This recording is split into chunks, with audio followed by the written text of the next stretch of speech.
Hi everyone, it's Susan. Thank you so much for coming to my channel. I really appreciate all of you that subscribe, all of you that watch, and all of you that refer me to your friends, because I've heard many people write me and say, oh my God, I told my friends about you. Oh my God, I love you.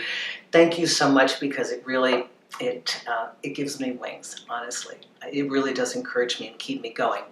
So I am continuing with your video requests, and if you don't know where to do that, it is the press page now, and go down below media, look for video requests. You're going to see a little box, you click on it and you send it right to me. So this is a letter from John. Now, some of these things that you all write me about, I want to preface through this. You've got to remember, love, dating, relationships, romance, it's not going to make sense. Don't make yourself crazy. It will not make sense. What you need to do is stand back and take a look at it and think human nature. What in the world, if I did that to somebody, what could the possible reasons be? That's the process I use when I diagnose this and decode these. So this is a case of she liked him so much. What did she do? She left him. Of course. Natural response, right? Okay, John, thank you so much. And he even gave me the title of this. I love it. Okay. John writes, she liked me too much. Susan, she filled out her profile looking for specific traits in a man. Found him, bonded immediately on a surprising number of shared values and topics, messaged a ton for weeks, felt tons of chemistry on the first and only date. I'm the guy. It feels like I've found a real special gal. She's in her 40s and wants a real relationship. But she ran away from fear of falling too deep. Okay, so there are a couple things here. One is on John's end in perception, and the other is all on her. Let me start with, why would somebody leave you when they're attracted to you and you've checked all their boxes? The fear of getting what we want is sometimes terrifying. You know, a lot of people are online and they act like they want a relationship, but you put them right in front of everything they've ever wanted and they will run for the hills, because their mental ideal of what they want lies in the distant unknown and impossible future. Some people are comfortable with dreams that never manifest. Most of you who come to my channel, you're very actively trying to manifest and attract things into your lives. And so you're looking for a technology that's going to aid you in doing so. But you're clear and decisive and you set your goals. And that's what we do. That's how we bring it into reality. But there is another kind of human being that dreams about it. You know, they're the people who, oh yeah, I'm going to write a book. They never write a book. These are the people like, oh, I'm going to lose weight, but they don't lose weight.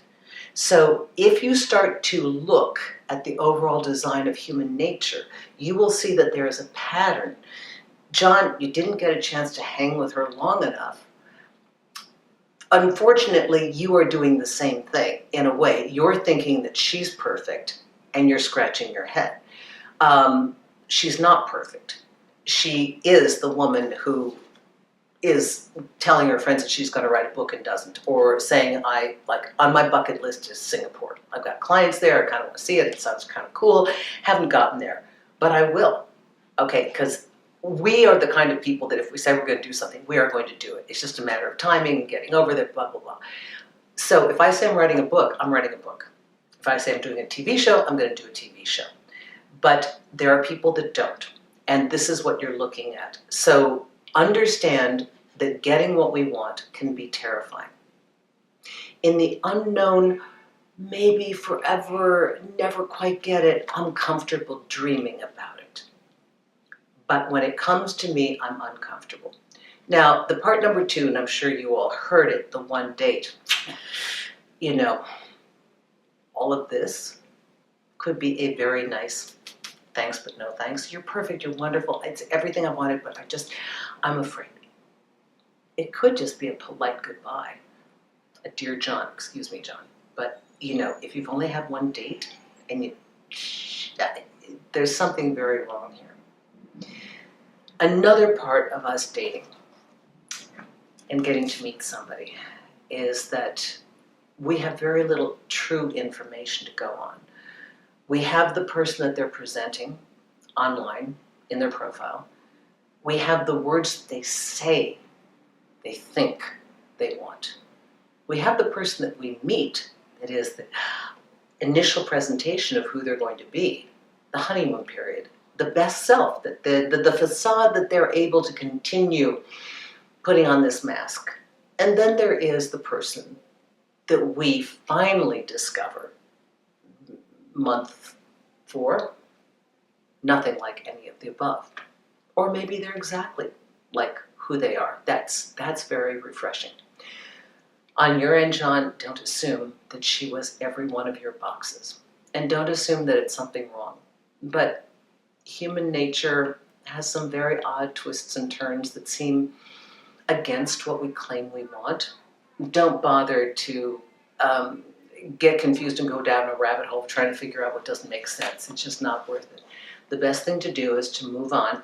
Always reassess your relationships. When you're done, you've had an experience and it's like, take a moment to look at it, assess it, gain some information, make some decisions about it, redo your prototype that you're aiming for, amend it slightly.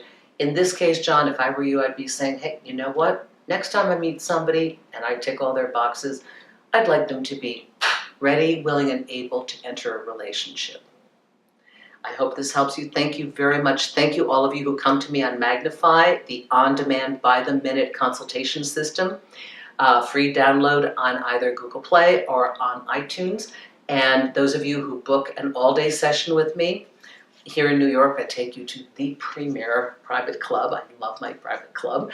And I also see people in Scottsdale when I'm out there. And you can also pre-book a time for an individual session. So thank you, everyone. And lovely having you as a part of my YouTube family. Bye-bye now.